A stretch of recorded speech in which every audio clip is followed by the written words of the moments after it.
So hello everyone, welcome back to new video. तो आज हम कवर करने वाले हैं हिंदी के कवियों के बारे में, उनके साहित्य के बारे में। तो वन लाइनर के फॉर्म में आप लोग यहाँ पर नोट्स बना सकते हो काफ़ी अच्छे तरीके से। आपका यहाँ पर रिवीजन भी हो जाएगा। तो सबसे पहले बात करेंगे हम शेखर जोशी, उसके बाद महादेवी वर्मा, मनु भंडारी, तुलसीदास, सूरदास, मंगलेश डबराल, मनोहर श्याम जोशी, सूर्यकांत त्रिपाठी निराला। तो इन सब कवियों के बारे में जानेंगे और इन्होंने कौन कौन से साहित्य लिखे हैं और क्या क्या यहाँ पे इन्होंने कविताएं लिखी है या फिर लेख लिखे हैं, सब कुछ हम अच्छे से विस्तार से जानने वाले हैं। तो सबसे पहले बात कर लेते हैं शेखर जोशी के बारे में। तो इनके जन्म के बारे में आपको बताऊं तो जो इनका जन्म हुआ था अल्मोड़ा में हुआ था, उत्तराखंड के अल्मोड़ा ज़िले में इनका जन्म हुआ था। और कब हुआ था? शेखर जोशी का जन्म भी कई बार पूछा जाता है कि शेखर जोशी का जन्म कब हुआ था। तो 1932 में अल्मोड़ा ज़िले में इनका जन्म हुआ था। उसके बाद यहाँ पर इन्होंने कहानियों को नई कहानी आंदोलन नाम दिया। तो कहानियों को इन्होंने नई कहानी आंदोलन नाम दिया और ये किसने दिया था? ये दिया था शेखर जोशी ने। और इनकी बात करी प्रमुख रचनाएं कौन कौन सी थी, तो इन्होंने काफ़ी रचनाएं करी थी। तो जिनमें जो प्रसिद्ध थी तो दाजू, जिस पर फिल्म भी बनी है। तो ऐसी कौन सी इनकी रचना है जिस पर फिल्म बनी है? तो उसका नाम है दाजू। तो ये भी आपको ध्यान में रखना है। शेखर जोशी की ऐसी रचना जिस पर फिल्म बनी है उसका नाम था दाजू। पीछे से यहाँ पे बैकग्राउंड नॉइस एरोप्लेन का रहा होगा तो उसको आपको नज़रअंदाज करना है और ध्यान आपको यहाँ पर रखना है। तो यहाँ पर जो शेखर जोशी है जिस पर फिल्म बनी है, इनकी जो रचना है उसका नाम दाजू है। और इनकी अन्य रचनाएं भी आपको याद रखनी है। नौरंगी बीमार है, तो नौरंगी बीमार है ये भी रचना है शेखर जोशी की। कोशिका घटवार, कोशिका घटवार ये रचना भी किसकी है? शेखर जोशी की। हलवाहा ये रचना भी किसकी है? शेखर जोशी की। मेरा पहाड़ शेखर जोशी की रचना है। बदबू शेखर जोशी की रचना है। समर्पण शेखर जोशी की रचना है। सह्याद्री शेखर जोशी की रचना है। और मेंटल ये भी शेखर जोशी की रचना है। तो दाजू इस पर फिल्म बनी है, शेखर जोशी की रचना है। बाकी नौरंगी बीमार है, कोशिका घटवार, हलवाहा, मेरा पहाड़, बदबू, समर्पण, सह्याद्री, मेंटल ये सारी रचनाएं इनकी है। तो ये आपको पता होना चाहिए। बाकी जन्म अल्मोड़ा में हुआ था 1932 में और कहानियों को इन्होंने नई कहानी आंदोलन नाम दिया था। तो शेखर जोशी से आप लोगों के लिए इतना काफ़ी इंपॉर्टेंट रहने वाला है। आगे बात करेंगे महादेवी वर्मा के बारे में। तो महादेवी वर्मा के जन्म के बारे में पूछा जाएगा। तो महादेवी वर्मा का जो जन्म हुआ था 1907 में हुआ था। स्थान पूछा जाएगा तो फर्रुखाबाद यूपी में महादेवी वर्मा का जन्म हुआ था। इनके उपनाम के बारे में भी कई बार पूछा जाता है। तो इनका जो उपनाम है आधुनिक मीरा के नाम से इनको जाना जाता है। तो ये भी आपको ध्यान में रखना है। आधुनिक मीरा के नाम से किसको जाना जाता है? तो वो महादेवी वर्मा को जाना जाता है। बाकी निराला जी ने इनको हिंदी के विशाल मंदिर की सरस्वती कहा था। तो ये किसने कहा? हिंदी के विशाल मंदिर की सरस्वती कहा है महादेवी वर्मा को, निराला जी ने कहा है। और बात करते हैं इनके जो पुरस्कार इनको मिले हैं। तो इनको पद्म भूषण मिला है, पद्म विभूषण मिला है, ज्ञानपीठ पुरस्कार मिला है। किस सन में मिला है? तो पद्म जो भूषण मिला है 1956 में इनको मिला। महादेवी वर्मा जी को पद्म भूषण 1956 में मिलता है। और इनको जो पद्म विभूषण मिलता है ये मिलता है 1988 में। और ज्ञानपीठ जो पुरस्कार मिलता है 1982 में इनको ज्ञानपीठ पुरस्कार मिलता है यामा के लिए। तो आप लोगों को ये 3 पुरस्कार याद रखने हैं महादेवी वर्मा जी को जो मिले थे। महादेवी वर्मा जी को पद्म भूषण 1956 में मिला था, पद्म विभूषण 1988 में मिला था और ज्ञानपीठ पुरस्कार भी इनको मिल चुका है जो 1982 में मिला था। महादेवी वर्मा को यामा के लिए ज्ञानपीठ पुरस्कार मिला था। तो ये भी आपको विशेष ध्यान में रखना है। तो 1956 में पहला पद्म भूषण, 1988 में दूसरा पद्म विभूषण और ज्ञानपीठ पुरस्कार 1982 में मिलता। तो ठीक है। और ज्ञानपीठ पुरस्कार किसके लिए मिला था? यामा के लिए मिला था। यह भी आपको विशेष ध्यान रखना है। अब बात करते हैं इनकी जो प्रमुख रचनाएं हैं। तो प्रमुख रचनाओं में इनके जो है तो यहाँ पर भक्ति इनकी प्रमुख रचना है और ये संस्मरणात्मक रेखा चित्र है। तो ये भी प्रश्न बन चुका था कि एक बार यहाँ पे प्रश्न बना था प्रीवियस ईयर में कि इनका संस्मरणात्मक रेखा चित्र कौन सा है? तो वो है भक्ति। और इसमें जो मुख्य पात्र थी वो लक्ष्मी थी। ठीक है। और भक्ति तो इनकी यहाँ पे प्रमुख रचना है ही जो कि संस्मरणात्मक रेखा चित्र इनका है। उसके बाद स्मृति की रेखाएं, अतीत के चलचित्र, मेरा परिवार, पथ के स्वामी, पथ के साथी और ये सब इनकी प्रमुख रचनाएं हैं किसकी, महादेवी वर्मा की। स्मृति की रेखाएं, अतीत के चलचित्र भी यहाँ पे काफ़ी ज़्यादा इंपॉर्टेंट आप लोगों के लिए रहने वाला है। अतीत के चलचित्र किसकी रचना है, तो ये अतीत के चलचित्र महादेवी वर्मा जी की रचना है। और मेरा परिवार भी महादेवी वर्मा जी की रचना है। पद के साथी भी महादेवी वर्मा जी की ये रचना है। बाकी यामा, जिसके लिए इनको ज्ञानपीठ पुरस्कार मिला था, 1982 में ज्ञानपीठ पुरस्कार मिला था। इनके कुछ संग्रह है जिसमें निहार, रश्मि, नीरजा, संध्या गीत इनके संग्रह हैं। बाकी इन्होंने एक कहानी भी लिखी थी जिसका नाम था गिल्लू। तो गिल्लू कहानी के यहाँ पर लेखक के बारे में अगर पूछा जाएगा तो गिल्लू कहानी किसने लिखी, तो गिल्लू कहानी महादेवी वर्मा जी ने लिखी है। तो इन्होंने कुछ कविताएं भी लिखी थी। तो कविताएं जो इन्होंने लिखी थी, निहार लिखी थी, रश्मि लिखी थी, नीरजा और संध्या गीत और दीपशिखा और अग्निरेखा, तो ये कहानियाँ किन्होंने लिखी है। तो यहाँ पे क्रम मैं आपको बता देता हूँ। तो निहार इन्होंने 1930 में लिखी थी। तो ये कहानियाँ नहीं, ये कविताएं की बात हो रही है। तो जो कविताएं थी इनकी, निहार थी, रश्मि थी, नीरजा थी, संध्या गीत थी, दीपशिखा थी और अग्निरेखा इनकी कविताएं थी। मैं बार बार यहाँ पे कहानियाँ बोल रहा हूँ लेकिन आपको बता दूँ ये कविताएं हैं। तो निहार 1930 में, 2 साल के बाद रश्मि 1932 में और उसके बाद नीरजा 1934 में, 2-2 साल का इन्होंने यहाँ पे कविताओं में गैप रखा है। और संध्या गीत 1936 में और फिर दीपशिखा और अग्निरेखा इनकी यहाँ पे कविताएं, दीपशिखा अग्निरेखा कविताएं, संध्या गीत, नीरजा, रश्मि और निहार इनकी कविताएं। तो ये इनकी कुछ प्रमुख रचनाएं हैं। बाकी यहाँ पे प्रसिद्ध जो इनकी पंक्ति है, मधुर मधुर मेरे दीपक जले, ये इनकी प्रसिद्ध पंक्ति है किसकी, महादेवी वर्मा जी की। तो ये आपको ध्यान में रखना है। बाकी आगे बढ़ेंगे हम मनु भंडारी जी की तरफ। तो मनु भंडारी जी के जन्म के बारे में भी कई बार पूछा जाता है। तो मनु भंडारी का जो जन्म हुआ था MP मंदसौर में हुआ था। और कब हुआ था, किस सन में हुआ था, तो 1932 में इनका जन्म हुआ था MP मंदसौर में। और महादेवी वर्मा जी का 1907 में कहाँ हुआ था, UP में हुआ था, फर्रुखाबाद की तरफ। बाकी मनु भंडारी जी के जन्म के बारे में आपको पता चल चुका है। 1932 में मंदसौर MP में हुआ था। और इनका जो मूल नाम पूछा जाएगा तो मनु भंडारी का मूल नाम महेंद्र कुमारी था। मनु भंडारी जी का मूल नाम अगर पूछा जाएगा तो महेंद्र कुमारी। तो ये किसका नाम है, महेंद्र कुमारी मूल नाम किसका है, मनु भंडारी जी का। इनके पति के बारे में भी पूछा जाता है। तो इनके जो पति है राजेंद्र यादव, इनका नाम है राजेंद्र यादव, मनु भंडारी के पति का नाम है। बाकी इनका जो मूल नाम है महेंद्र कुमारी है। और इनको जो पुरस्कार मिला है तो इनको व्यास सम्मान भी मिला है एक कहानी या भी के लिए। तो मनु भंडारी को कौन सा पुरस्कार मिला है, मनु भंडारी को व्यास सम्मान मिला है। और मनु भंडारी को व्यास सम्मान किस वर्ष मिला है, मनु भंडारी को व्यास सम्मान वर्ष 2008 में मिला था। और इनको किसके लिए व्यास सम्मान मिला था, तो एक कहानी यह भी के लिए इनको ये पुरस्कार मिला था, व्यास सम्मान, जो इन्हें 2008 में मिला था एक कहानी यह भी के लिए मनु भंडारी को। बाकी बात करें इनकी प्रमुख रचनाएं जो है, तो प्रमुख रचनाओं में इनके है एक कहानी यह भी, जो इनकी आत्मकथा है। इनको व्यास सम्मान इसी के लिए मिला था 2008 में। तो ये भी आपको ध्यान में रखना है कि एक कहानी यह भी इनकी एक आत्मकथा है। तो आत्मकथा के बारे में अगर पूछा जाएगा एक कहानी यह भी, तो ये किसकी आत्मकथा है, तो एक कहानी यह भी मनु भंडारी की आत्मकथा है जिसके लिए उन्हें व्यास पुरस्कार मिला था 2008 में। 1 इंच मुस्कान ये भी किसकी है, ये 1 इंच मुस्कान इनके पति और इनके द्वारा मनु भंडारी जी के द्वारा संयुक्त में लिखा गया उपन्यास था। तो 1 इंच मुस्कान राजेंद्र यादव के साथ संयुक्त उपन्यास इन्होंने लिखा था। 1 इंच मुस्कान मनु भंडारी और राजेंद्र यादव जी के द्वारा लिखा गया उपन्यास था। बाकी इनकी रचनाओं में त्रिशंकु था, मैं हार गई मनु भंडारी की रचना है, यही सच है, इस पर फिल्म रजनीगंधा भी बनी है, यह भी आपको ध्यान में रखना है। यही सच है जो इनकी रचना है, तो इस पर एक फिल्म भी बनी है रजनीगंधा, तो इसी पर आधारित है यही सच है।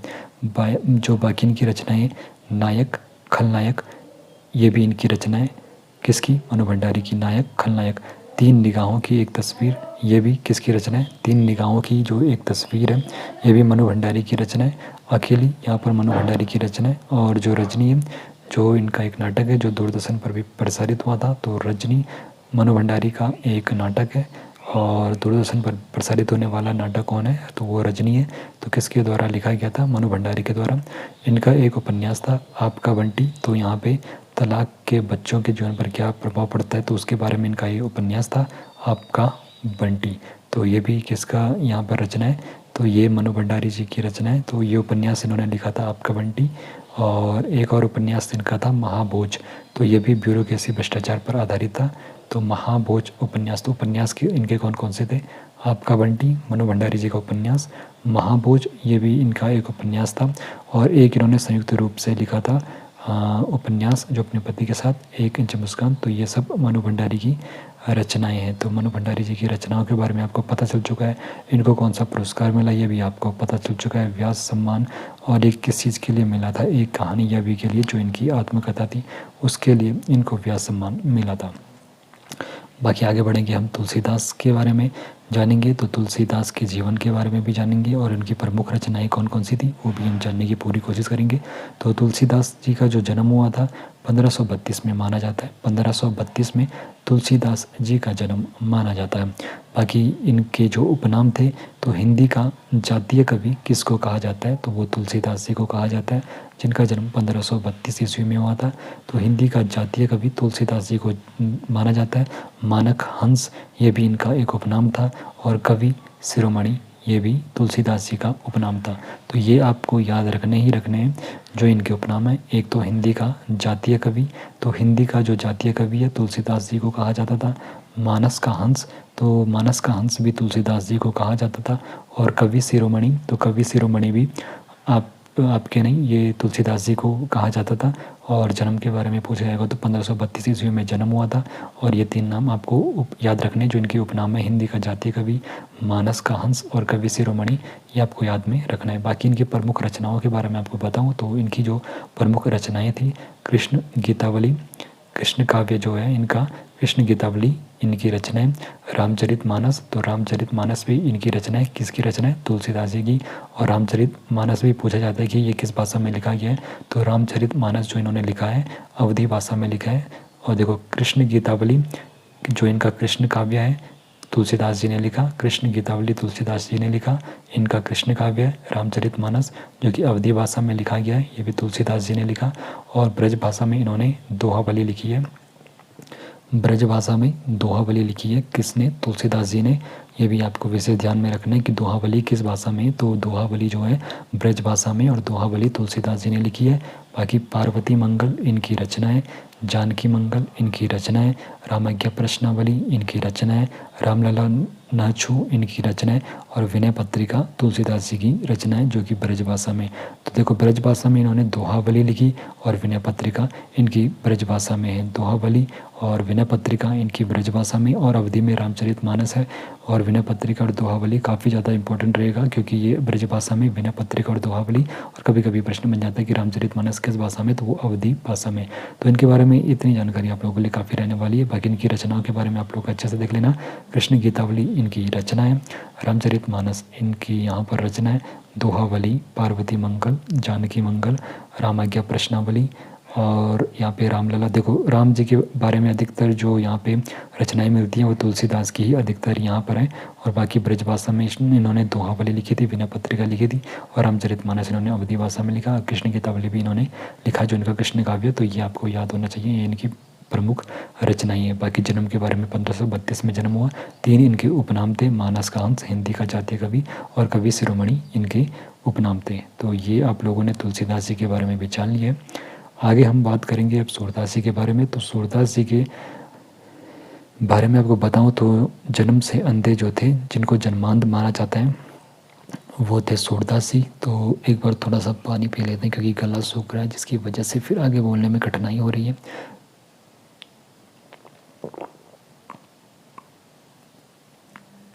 तो देखो सूरदास जी को जन्मांध माना जाता है।